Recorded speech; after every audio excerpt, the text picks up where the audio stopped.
আমন্ত্রণ দীপ্ত সংবাদে, সাথে আছি আমি তারান্নুম জ্যোতি। শুরুতেই জানাবো সংবাদ শিরোনাম।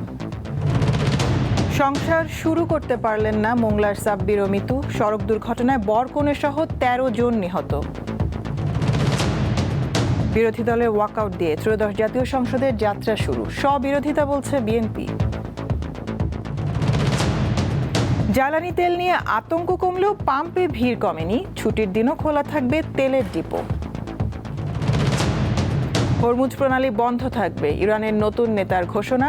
মধ্যপ্রাচ্যে মার্কিন ঘাঁটি বন্ধ না হলে হামলা।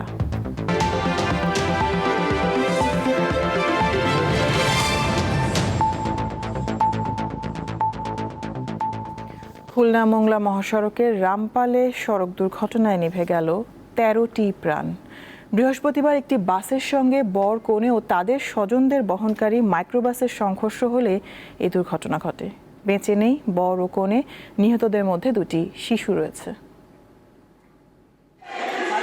হাতে মেহেদি, গায়ে বেনারসি শাড়ি আর গলায় গহনা, কিন্তু করা হলো না স্বামীর সংসার।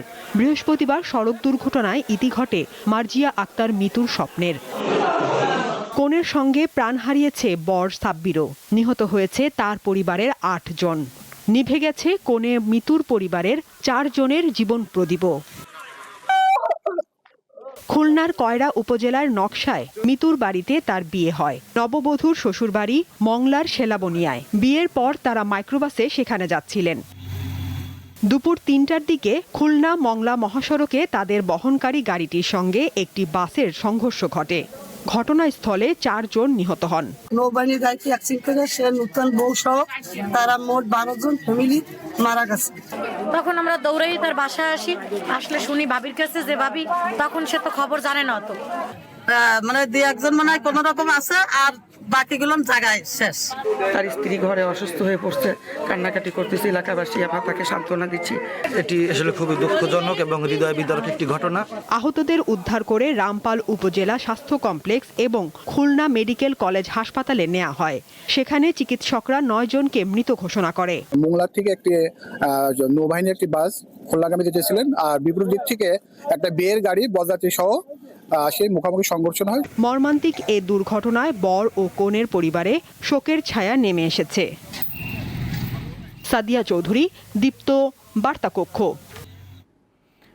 যাত্রা শুরু হলো ত্রয়োদশ জাতীয় সংসদের। বৃহস্পতিবার বেলা 11টায় অধিবেশন শুরু হয়।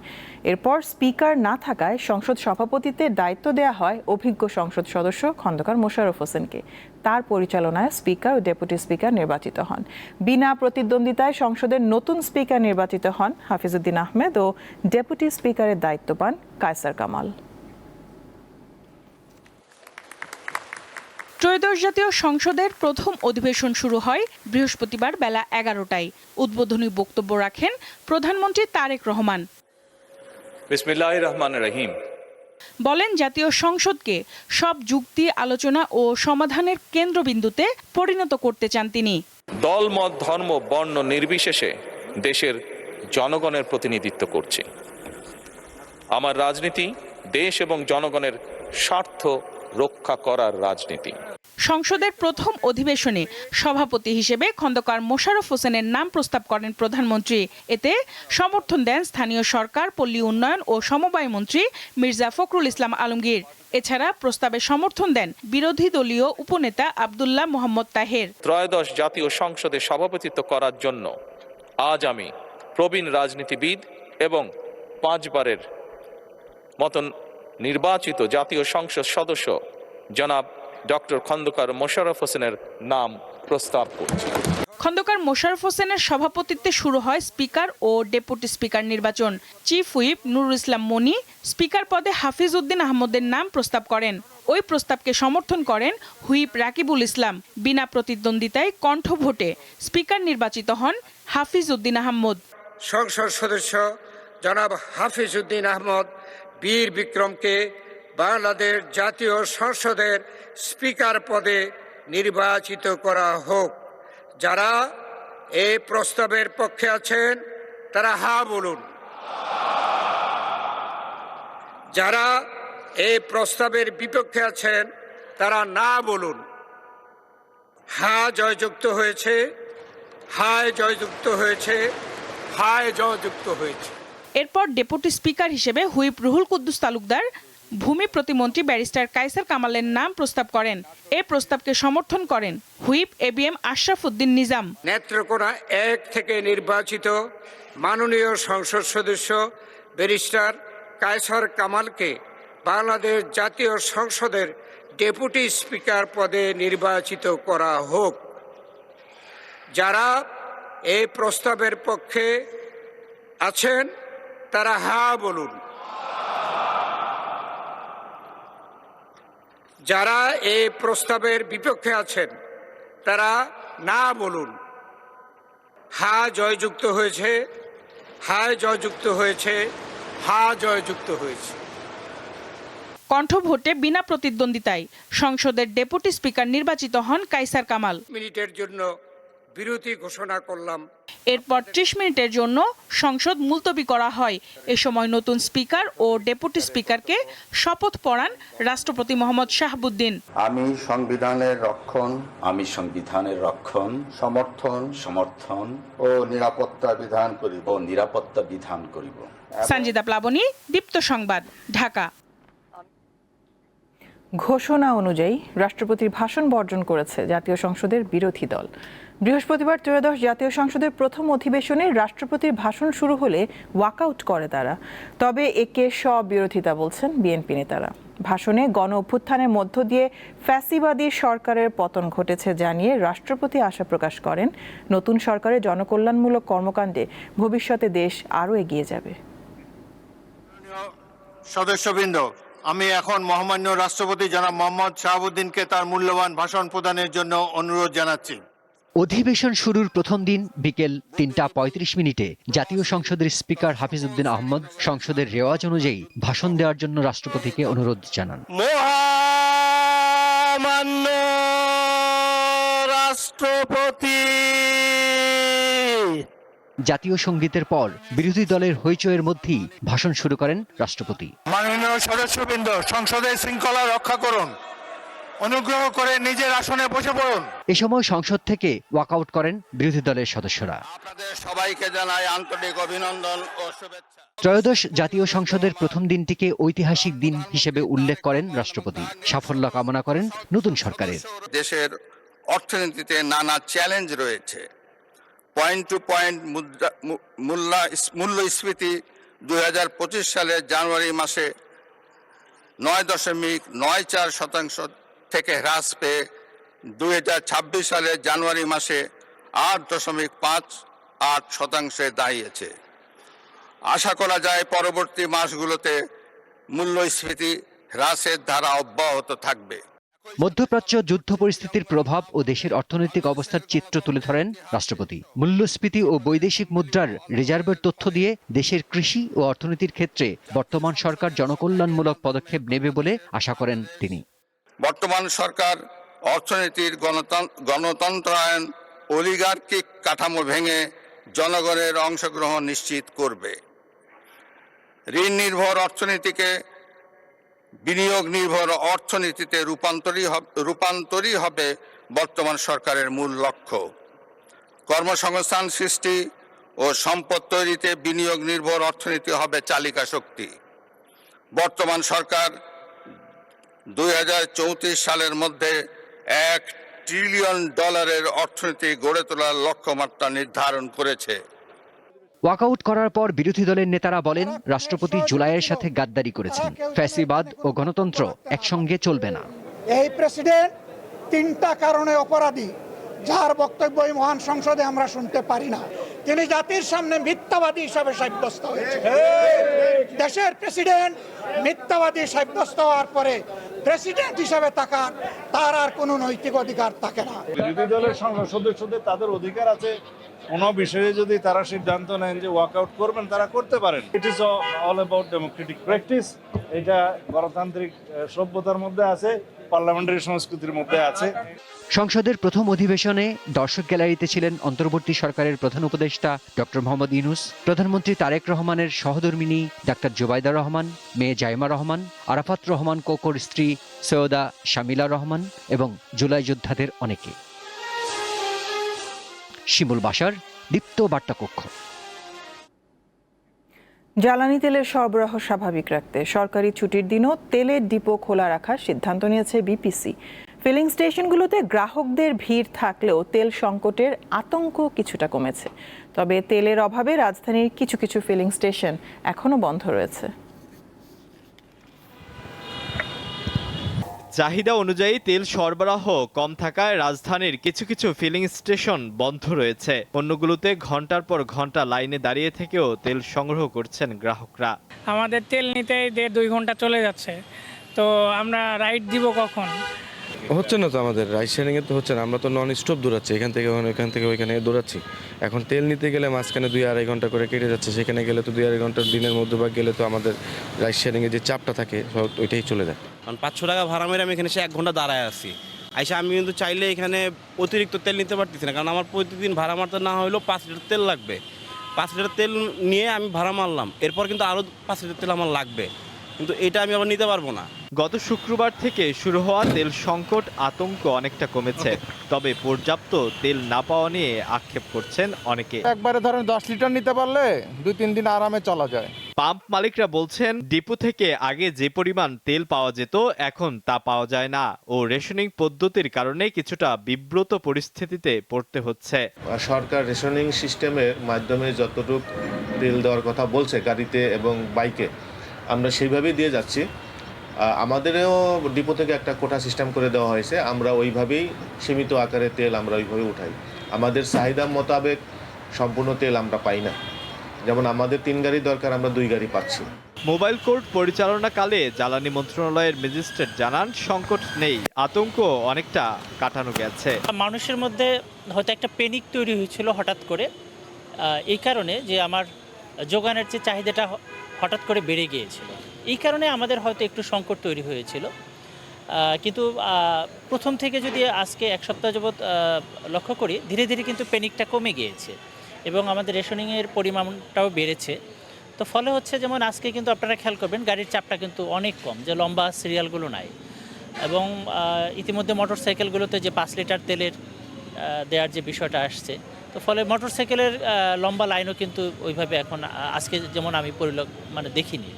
এদিকে বাংলাদেশ পেট্রোলিয়াম কর্পোরেশন বিপিসি জানিয়েছে সরবরাহ ব্যবস্থা স্বাভাবিক রাখতে সরকারি ছুটির দিনেও তেলের ডিপো খোলা রাখার সিদ্ধান্ত নেওয়া হয়েছে। আলোয়ান খান, দীপ্ত সংবাদ, ঢাকা। ইরান যুদ্ধ প্রসঙ্গ। ইসরায়েল ও যুক্তরাষ্ট্রের সঙ্গে যুদ্ধের 13তম দিনে এসে সংঘাত বন্ধে 3টি শর্ত দিয়েছে ইরান। স্থানীয় সময় বুধবার সামাজিক যোগাযোগ মাধ্যম এক্সে ইরানের প্রেসিডেন্ট মাসুদ পেজেশকিয়ান এই ঘোষণা দেন। শর্তগুলো হলো, যুদ্ধ বন্ধ করতে হলে ইরানের বৈধ অধিকারের স্বীকৃতি দিতে হবে, চলমান যুদ্ধের ক্ষতিপূরণ প্রদান করতে হবে এবং ভবিষ্যতে ইরানে আর কোনো আগ্রাসন না হয় তার আন্তর্জাতিক নিশ্চয়তা দিতে হবে। এইসব শর্তের বিষয়ে এখনও আনুষ্ঠানিক কোনো প্রতিক্রিয়া জানায়নি ইসরায়েল ও যুক্তরাষ্ট্র।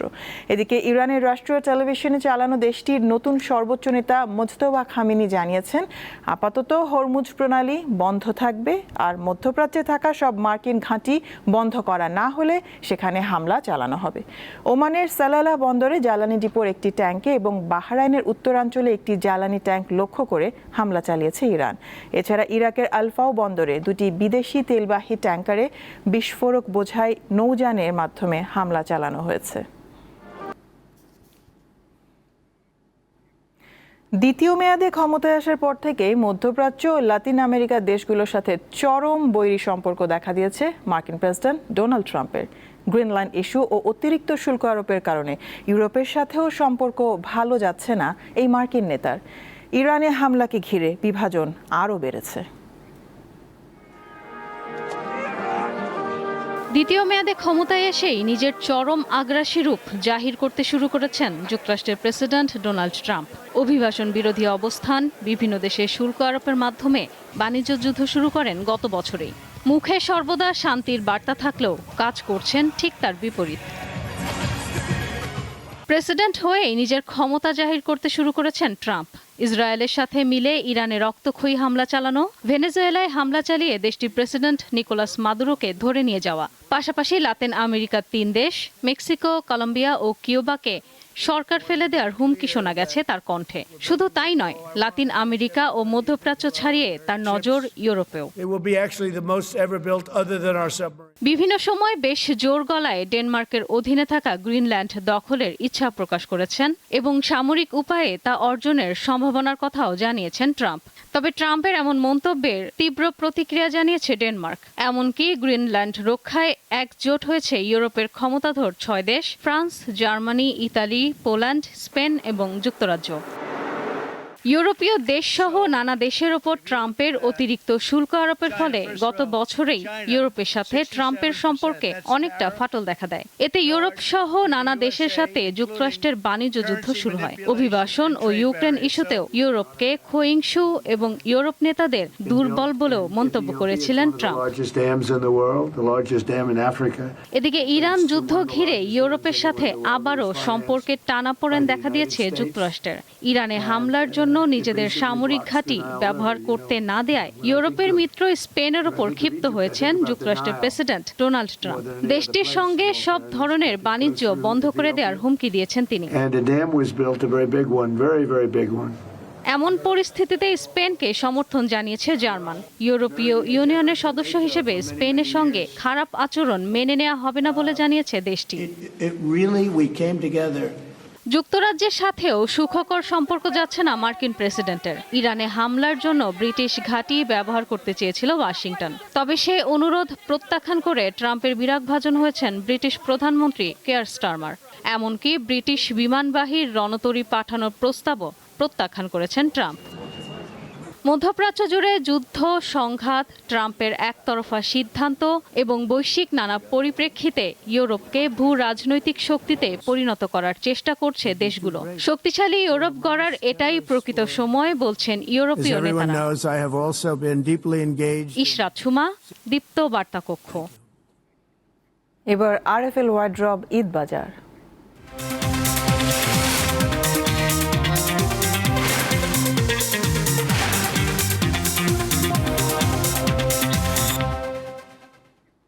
সময়ের পালাবদলে সবকিছুতেই লেগেছে পরিবর্তনের ছোঁয়া। বদলে যাচ্ছে জীবনযাপন, বদলাচ্ছে চিরচেনা ঈদের কেনাকাটার ধরনও।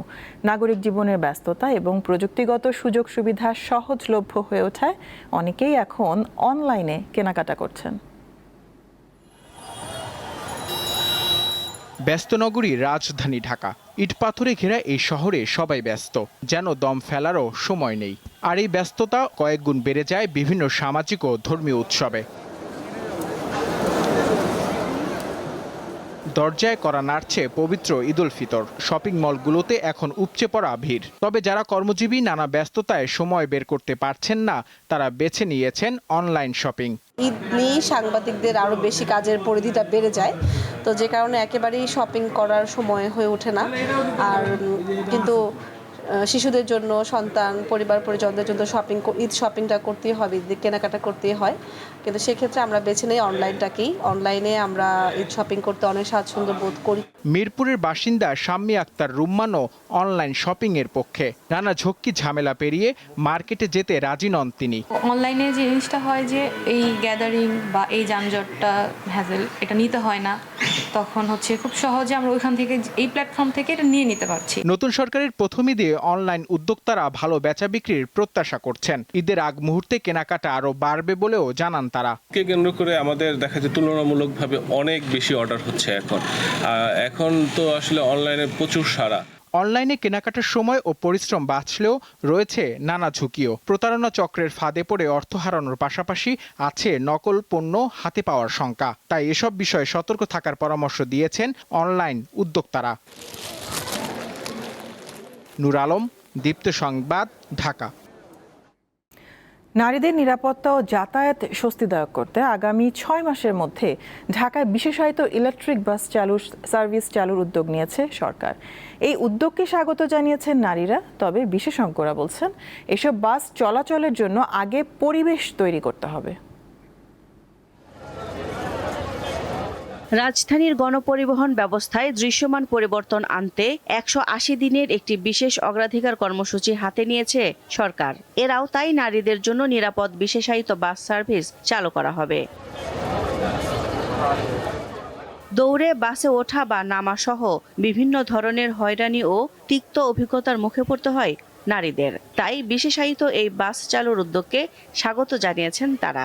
যদি একটু বয়স্ক হয়, উনি যদি বাসে দৌড়ায় উঠে পাবলিক লোকাল বাসে, এই জিনিসটা অনেক খারাপ। আমি নিজেও হ্যারাসমেন্টের শিকার হয়েছি এই জায়গায়। ধরেন যখন লোকাল বাস হয়, ছেলে মেয়ে একসাথে থাকে, তখন ব্যাড টাচিং হয় বা দাঁড়ায় থাকতে হয় মেয়েদের। তো এই জিনিসটা অনেক ভোগান্তির আমাদের জন্য। বিশেষ করে আমরা যারা নারীরা অফিস গোয়িং আছি কিংবা আমাদের ইউনিভার্সিটি, স্কুল, কলেজে যারা পড়াশোনা করছে, ওই সময়টাতে কিন্তু তাদের অনেক বেশি একটা চাপ যায়। তো ওই সময় নারীদের নিরাপত্তা, গণপরিবহনে নারীদের নিরাপত্তা নিশ্চিত করাটা কিন্তু অনেক কঠিন হয়ে যায়। আমার মনে হয় এটা খুবই ভালো একটা উদ্যোগ। অনেক সময় লোকাল বাসে চলাচল করি, অনেক হেনস্থার শিকার হতে হয়। ইচ্ছা থাকা সত্ত্বেও কিছু করা যায় না বা বলাও যায় না। যেহেতু নারীদের জন্য শুধু এই সার্ভিসটা চালু করা হয়েছে, অবশ্যই আমাদের জন্য খুবই ভালো এবং খুব ভালো একটা উদ্যোগ নিয়েছেন। সব মহল থেকেই এই উদ্যোগকে সময় উপযোগী বলে মনে করা হচ্ছে। তবে সড়ক ও যোগাযোগ বিশেষজ্ঞরা বলছেন, এই বাস চলাচলের জন্য আগে পরিবেশ তৈরি করতে হবে।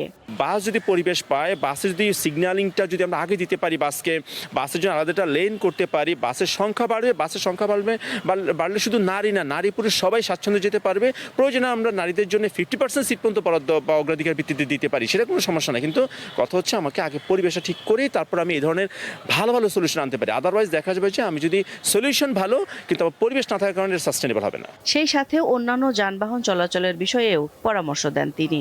সড়ক যদি আমি ম্যানেজমেন্ট সুন্দর করতে চাই, আমার কাছে ছোট গাড়িটাকে নিরুৎসাহিত করতে হবে।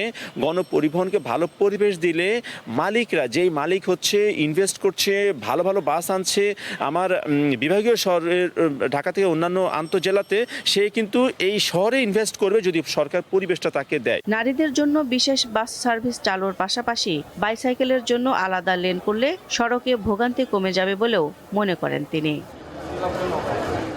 দিলশা দানি, দীপ্ত সংবাদ, ঢাকা। চট্টগ্রাম বন্দরের নিউ মোরিং কন্টেইনার টার্মিনালের ব্যবস্থাপনা বিদেশি কোম্পানির কাছে দেওয়ার প্রক্রিয়াকে বৈধ বলে আদেশ দিয়েছে আপিল বিভাগ। এর আগে হাইকোর্টও এনসিটির ব্যবস্থাপনা বিদেশি কোম্পানির কাছে দেয়া বৈধ বলে রায় দিয়েছিল। এই চুক্তি বাস্তবায়নে এখন আর কোনো বাধা থাকলো না বলে জানিয়েছেন রাষ্ট্রপক্ষের আইনজীবী। চট্টগ্রাম বন্দরের নিউ মোরিং কন্টেইনার টার্মিনাল পরিচালনায় 2019 সালের 17 ফেব্রুয়ারি সংযুক্ত আরব আমিরাতের ডিপি ওয়ার্ল্ডের সঙ্গে সরকারি বেসরকারি অংশীদারত্বে সমঝোতা স্মারক হয়। ওই চুক্তি প্রক্রিয়ার বৈধতা নিয়ে বাংলাদেশ যুব অর্থনীতিবিদ ফোরামের পক্ষে সংগঠনটির সভাপতি মির্জা ওয়ালিদ হোসাইন গত বছর রিট করেন।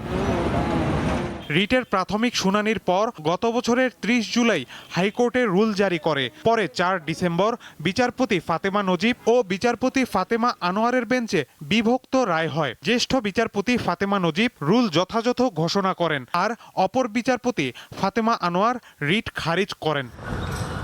বৃহস্পতিবার নিউ মোরিং কন্টেইনার টার্মিনালের ব্যবস্থাপনা বিদেশি কোম্পানির কাছে দেওয়ার প্রক্রিয়াকে বৈধ বলে আদেশ দিয়েছে আপিল বিভাগ। প্রধান বিচারপতি জোবায়ের রহমান চৌধুরীর নেতৃত্বাধীন আপিল বেঞ্চ এই আদেশ দেয়। গতকালকে শুনানির পরে আজকে আদেশ দিয়ে ওই হাইকোর্টের অর্ডারের বিরুদ্ধে তারা যে লিভ টু অ্যাপিল করেছেন সেটিকে খারিজ করে দেওয়া হয়েছে। ফলে এখন সরকার বিদেশি যাদের সাথে চুক্তি করতে যাচ্ছেন বা যাদের সাথে তাদের কথা চলছিল তাদের সাথে চুক্তি করার ব্যাপারে এখন আর কোনো বাধা থাকলো না। এ আদেশের মাধ্যমে বন্দর চুক্তি সংক্রান্ত আইনি ধোঁয়াশার অবসান হওয়ার পাশাপাশি বন্দর ব্যবস্থাপনা আরও উন্নত হবে বলে মন্তব্য করেন তিনি।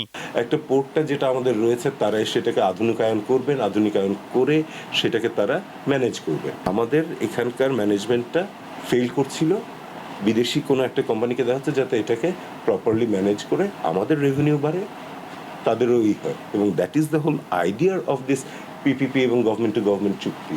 2007 সালে চট্টগ্রাম বন্দর নিউ মোরিং কন্টেইনার টার্মিনাল নির্মাণ করে। বর্তমানে এই টার্মিনাল পরিচালনা করছে নৌবাহিনীর প্রতিষ্ঠান Chittagong dry dock limited. Mahidur Rahman, Deepto সংবাদ, ঢাকা। ভারতে প্রথমবারের মতো স্বেচ্ছা মৃত্যুর অনুমতি দিয়েছে সুপ্রিম কোর্ট। দীর্ঘ ১৩ বছর শয্যাশায়ী দিল্লির যুবক হরিশ রানাকে কৃত্রিমভাবে বাঁচিয়ে রাখার চিকিৎসা ব্যবস্থা সরিয়ে নেওয়ার অনুমতি দিয়েছে দেশের সর্বোচ্চ আদালত। এই সিদ্ধান্তকে ভারতের বিচার ব্যবস্থায় এক গুরুত্বপূর্ণ নজির হিসেবেই দেখা হচ্ছে। হরিশ রানার বর্তমান বয়স ৩২ বছর। ২০১৩ সালে বিশ্ববিদ্যালয়ের হোস্টেলের ৫ তলা থেকে পড়ে গুরুতরভাবে আহত হন তিনি। দুর্ঘটনার পর তার মেরুদণ্ডে মারাত্মক ক্ষতি হয়। এরপর থেকেই তিনি সম্পূর্ণ শয্যাশায়ী অবস্থায় রয়েছেন এবং তার শরীরের 4টি অঙ্গই কার্যত অচল অবস্থায় রয়েছে। কেবল চিকিৎসা ব্যবস্থার মাধ্যমে তাকে বাঁচিয়ে রাখা হয়েছিল। এই পরিস্থিতিতে হরিশের বাবা মা আদালতের কাছে তাদের ছেলেকে কৃত্রিমভাবে জীবিত রাখার চিকিৎসা ব্যবস্থা বন্ধ করার অনুমতি চান। খেলার খবর শুরুর আগেই পিছিয়ে গেল নারী বিপিএল টুর্নামেন্ট। বিসিবি পূর্বের সূচি অনুযায়ী আগামী মাসে মাঠে গড়ানোর কথা ছিল এই টুর্নামেন্ট, তবে তা না হয়ে আগামী জুলাইয়ে অনুষ্ঠিত হবে প্রথম আসর। বুধবার এক বিবৃতিতে বিসিবি জানায়, আগামী 4 থেকে 14 এপ্রিল নারী বিপিএল অনুষ্ঠিত হওয়ার কথা থাকলেও টুর্নামেন্ট অনুষ্ঠিত হবে আগামী 10 থেকে 21 জুলাই।